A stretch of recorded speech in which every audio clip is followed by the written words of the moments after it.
Salut tout le monde, c'est Franzy Stark et bienvenue sur ma chaîne. Aujourd'hui, petite review de l'épisode 6 de la saison 5 de My Hero Academia. Un épisode de... voilà quoi, c'est pas non plus un épisode de ouf. Je vais faire la review mais je vais pas m'attarder sur l'épisode.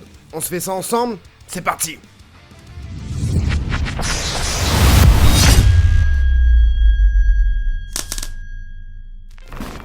Repompage de l'épisode précédent, oui, encore, on perd au moins 4 minutes. Bon, ok, avec l'opening, mais on perd au moins 4 minutes avant de rentrer dans la suite de l'épisode précédent, je comprends pas. Donc on voit que le plan A de la classe B a échoué, donc du coup, ils font le petit plan B, c'est-à-dire d'utiliser les champignons de Champi, là, Kinoko, et les onomatopées, de Manga. Son alter, c'est Comics. Alors, c'est Manga, Comics, il faudrait savoir c'est quoi. C'est entre les deux, bon, c'est My Hero Academia, ok, il mélange les deux, donc voilà. Donc, on va rapidement passer en revue l'histoire. Kendo, on voit qu'elle avait tout prévu, c'est une stratège. Elle a fait en sorte de séparer l'équipe, de séparer surtout le cerveau qu'elle va attaquer juste après, en combat rapproché, là où est son point faible, pour l'empêcher de réfléchir à un nouveau plan, mais on voit quand même que Momo réfléchit quand même à un nouveau plan, parce qu'elle se met ses deux boucliers, elle a le temps de créer, vous l'avez vu, son canon que je pensais qu'elle allait utiliser pour fracasser Kendo. Non, elle fait quoi? Elle envoie un sac surprise. Un sac surprise. C'est quoi le délire? Explose Kendo, explose le mur, je sais pas, en plus Kendo lui dit... Ah, elle va se servir du canon pour exploser le mur. Et elle n'utilise pas le canon pour exploser le mur. Elle envoie un sac surprise à Fumikage, vers l'au-delà et infini. Comment elle sait où est Fumikage et Aoyama? Parce qu'on est d'accord que le sac est prévu pour Fumikage et le reste de l'équipe, bien évidemment, parce qu'il y a les lunettes. Mais comment elle sait que Fumikage est là-bas? Bon, c'est marrant parce que du coup ils ont pris des trucs un peu propres au Japon, j'ai envie de dire, pour par exemple les onomatopées, c'est marrant de voir ça, le manga, le comics, qui sont un petit peu dans la culture un petit peu japonaise, peut-être pas le comics mais le manga en tout cas, les onomatopées, et le mushroom, les champignons quoi du coup. Je trouve que c'est bien réfléchi mais c'est pas forcément super bien utilisé du coup. Enfin c'est fait juste pour faire avoir un petit rectus sur le visage quoi, voilà. Donc en fait, avant ça, Shihai a récupéré Aoyama pour le foot en prison. Ah et voilà, c'était Fumikage qui était avec Toru, l'invisible là qui sert à rien. Il récupère du coup le sac surprise et dedans il y a quoi? Il y a des lunettes, il y a un peu de produits pour enlever les champignons, pour pas que les champignons repoussent sur eux. Grâce à ça, ils arrivent à reprendre l'avantage du combat. Mais il s'avérera que ce sera pas non plus ouf parce que Kinoko a mis des champignons qui font tousser la trachée de Fumikage. C'est pas des champignons toxiques, donc ça va empêcher Fumikage de prendre l'avantage. Il va être complètement déstabilisé, il va pas savoir respirer avec ces champignons. Et juste avant ça, on avait vu du coup Toru qui s'occupe de Manga, Alter Comics.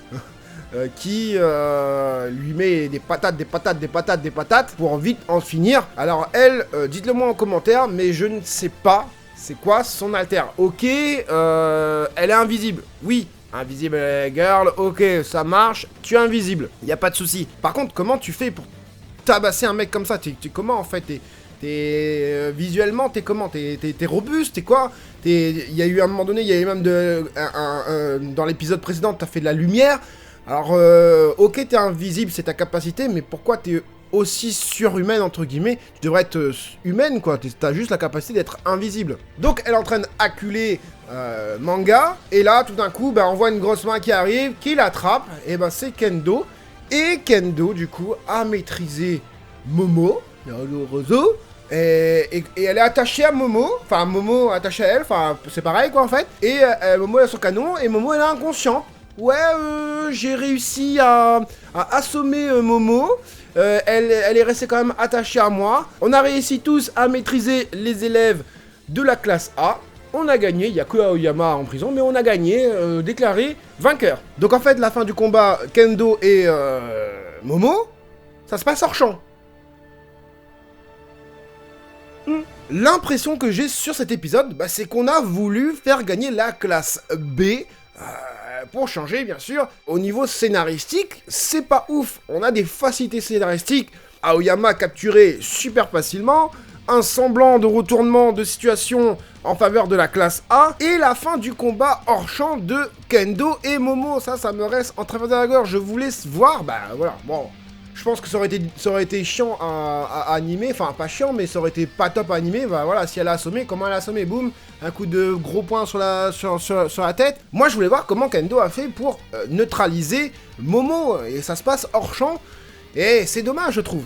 Donc pour moi, épisode décevant, Momo m'a énormément déçu, enfin le traitement du personnage de Momo m'a énormément déçu. Je m'attendais à un personnage beaucoup plus stratège, un peu comme Kendo pour le coup. C'est pas ouf non plus sa stratégie, mais je m'attendais quand même à mieux. Pourtant je comprends pas, dans la première saison on voit clairement une Momo sûre d'elle, avec énormément de sang-froid, avec beaucoup de connaissances tactiques. Là je vois une Momo exactement comme dans l'exercice qu'ils ont eu avec Shoto contre Aizawa.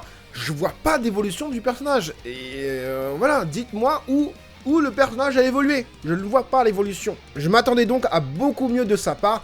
On n'a même pas eu un peu de bon fanservice pour camoufler tout ça. Toru qui sert à rien. Aoyama, pareil. Shiai et Fumikage, évolution du personnage boycotté. Fumikage, il a appris à voler. Voilà, il n'y a pas eu une technique supplémentaire. Voilà, si le Black Sabbath, alors un petit clin d'œil à Black Sabbath, Black Ink Sabbath, un petit clin d'œil à Black Sabbath, alors je sais pas si c'est voulu ou pas, voilà, Black Sabbath, la vitesse prime sur la force. Mais pourquoi t'as pas utilisé ta vitesse avant ? Donc vous avez compris, l'épisode pour moi décevant, même l'équipe en face ne mérite même pas mon respect. J'ai pas aimé du tout cet épisode, voilà, je l'ai regardé parce qu'il fallait le regarder, ça m'a même pas fait sourire, ça m'a même pas...